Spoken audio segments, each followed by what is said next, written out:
Hey, true believers, Chris Mack coming at you with X Factor number 75. And this is the 75th issue. Woohoo! Yeah, I think that was a little more enthusiasm than I had. But this was a good book. I really, kind of going back and reading this era, Peter David really did knock it out of the park on X Factor. And, picking this up, I did not know that this was the first appearance of the Nasty Boys.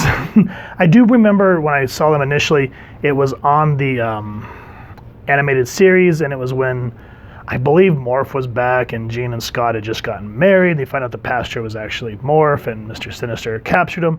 And that was my first exposure to the Nasty Boys when I was a wee lad. So I'm glad that I finally have the first appearance of them in a book. So before we get into any of all this, the people working on this was Peter David writing, Larry Stroman pencils, Al Mingram inks, Michael Hessler lettering, Glynis Oliver colors, Bob Harris was the editor, and editor-in-chief was Tom DeFalco. Print date was February 1992.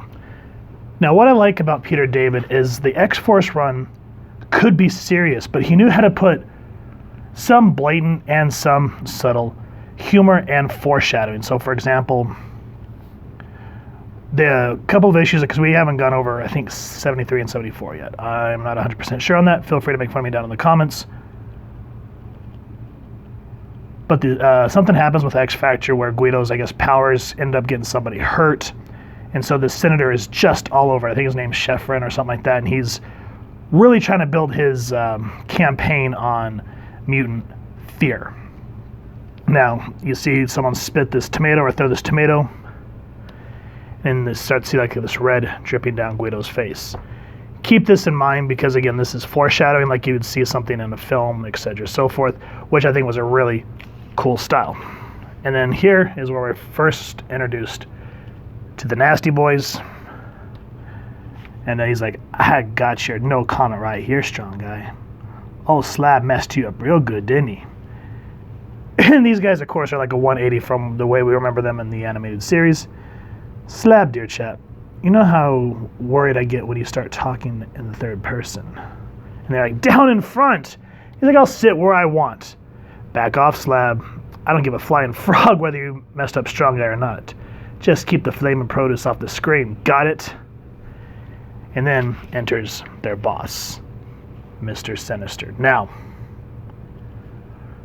I can't remember what issue of Hellions it was, but it was the one when we did New Mutants number 24 or something like that, and it was a review and discussion, and I was talking about how Mr. Sinister just felt like this shallow, LOL so random guy, the way he was talking about, oh, my cape, but my cape, blah, blah, blah, blah, blah, my cape. Mr. Sinister has always had a way of acting very debonair, insidious, because you're thinking that he's just talking real calm, but you can always tell that there's some sort of malice in his words. So, for example, he enters, very large and in charge, very gorgeous piece. He goes, good day, gentlemen. I don't imagine any of you has heard of such niceties as air freshener. The atmosphere down here in the hangout could flatten Magneto. And so he does, you can see, have a type of sarcastic sense of humor, but it's not like, oh my God, ha ha ha, my cape, blah, blah, blah. If you guys don't know what I'm talking about, I'll link it where y'all can see the compare and contrast of modern Sinister compared to old school, back when more competent writers had him. And look at the way they'd always make him look malice, or noir, deep shadows, heavy reds, absence of color. This is how you make a panel pop. And so one of the senators is talking, they go, well, mutants, GCs or whatever. So issue 70, I believe it was, when the new X Factor kicked off, Guido was making a point. He was being sarcastic to the media, and he goes, yeah, we're called GCs. He was trying to say, yeah, you call us whatever. So he started calling them GCs. So that kind of becomes a running gag theme in David's run that I've noticed.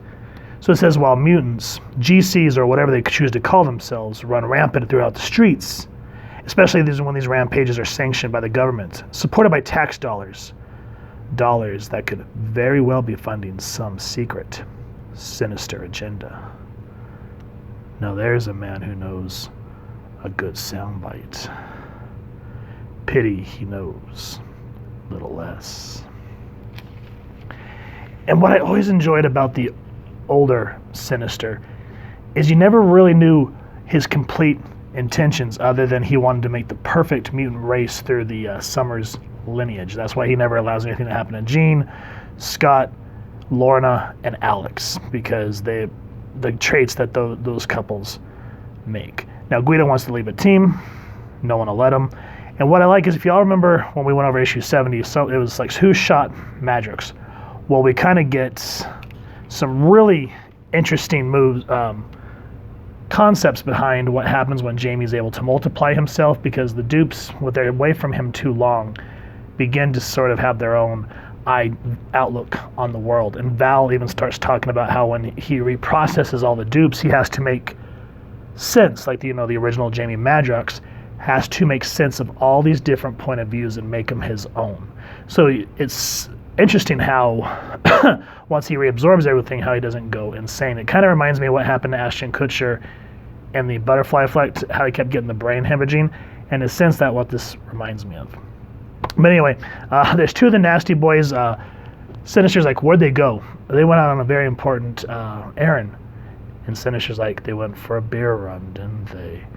And so, of course, you can't just be picking up beer. It has to be crime and hurting the innocents and just making a spectacle, and, of course, being counterproductive. Well, in their sense, they want to show mutants are renegades, and you can see this gorgeous panel of Ruckus, I think's his name. And every time I hear Ruckus, I always think of Uncle Ruckus from the Boondocks. And I'm just like, no, that's a completely different thing. If you don't know what I'm talking about, go watch the Boondocks. It's different.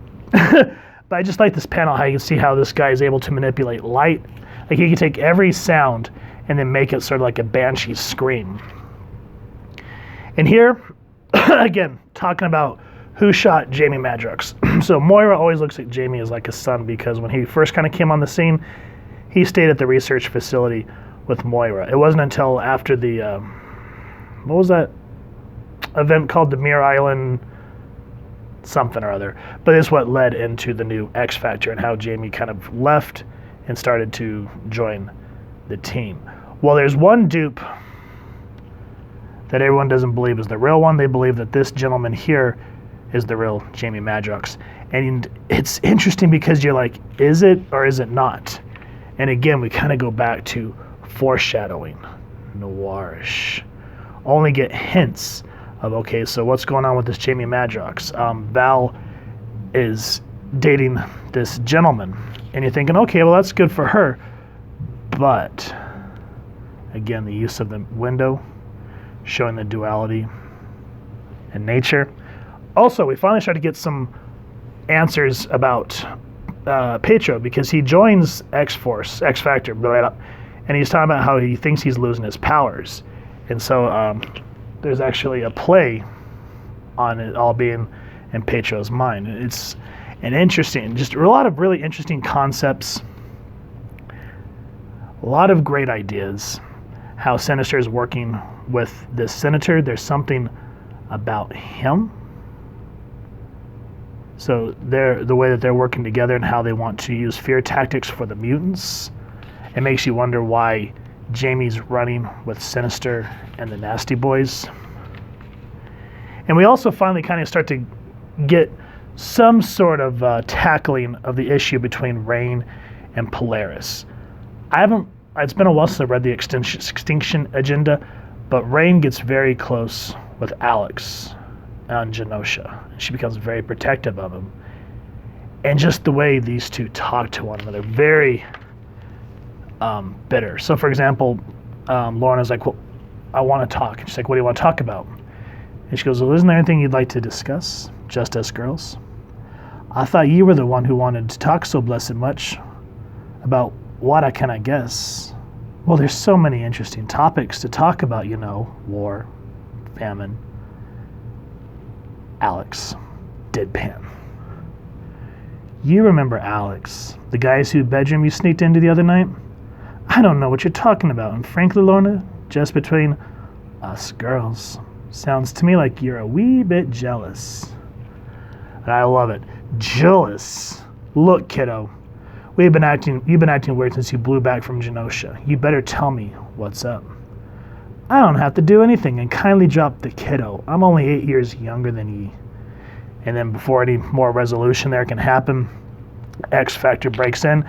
They learn there's actually a twist to why Guido ended up hurting somebody at national news and what was going on with his powers. That part of the book I don't want to give away. Something, again, happens with Jamie, and it just kind of really messes with his psyche. You're thinking he's going crazy, and I really like the spin that you get at the end of the book. And then, of course, you get some great action. You see how Jamie says, I don't need X Factor. It's like when I got, he's like, I got myself, my other selves to rely on. And again, you see Guido get sucked in by Gorgeous George, which why he goes by that, God only knows. But yeah, just great action, beautiful use of color, especially when it comes to Havoc's power, all the yellows and the reds. I mean, this is how you comic. This is old school stuff. You don't see styles like this anymore. And what I liked about Peter David is, he would throw action into the book, but he'd kind of do how a lot of writers did, but Claremont really hit the nail on the head when he said that when you read these comics, you're following the lives of these characters because you care about them, not their adventures, their lives. And so, you're caring about what's going to happen between Lorna and Rain. You don't want Guido to leave X Factor. You want to see what's going on with him. You want to see what's going on with Jamie. You get pissed off when he sees with the Nasty Boys. Why is he with the Nasty Boys? He's a member of X Factor. Why doesn't he want them around? You actually do, to a sense, care about what's going to happen with Val Cooper because she is kind of a bitch, but she's trying to walk two lines between the mutants and the humans and having to keep all that pressure cooker stuff under lid. So again, for a 75th, for anniversary of the 75th issue, whatever you want to call it, great concepts. I love Peter David's dry and sarcastic humor. It keeps the book very light with a lot of serious undertones of stuff that's going on, whether it be violent or drama. He just knew how to balance it. And that's why, people love his run on X Factor, his run on Incredible Hulk. I think when I finish his X Factor run, I'm going to try to go back and find his run on Incredible Hulk. If y'all know any particular issues from that, that'd be a good jumping down point. Let me know down in the comments. Speaking of which, if you've enjoyed this comic book, please, first and foremost, support your local comic shop and pick it up. If you've enjoyed this review, we really would appreciate if you take a moment to hit like, share, and subscribe. Helps the club channel more than you could possibly know. And if you wouldn't mind hitting that fancy little mutant bell next to subscribe, that way as we continue to upload content, you guys will get notified. Come to the channel. We love talking with y'all and hearing your feedback and your thoughts down in the comments below or our social media pages, which I'll make sure to leave the links down in the description. So with all that said, thank you so much for stopping by. Hope y'all continue to have an absolutely amazing day reading, and happy hunting, true believers.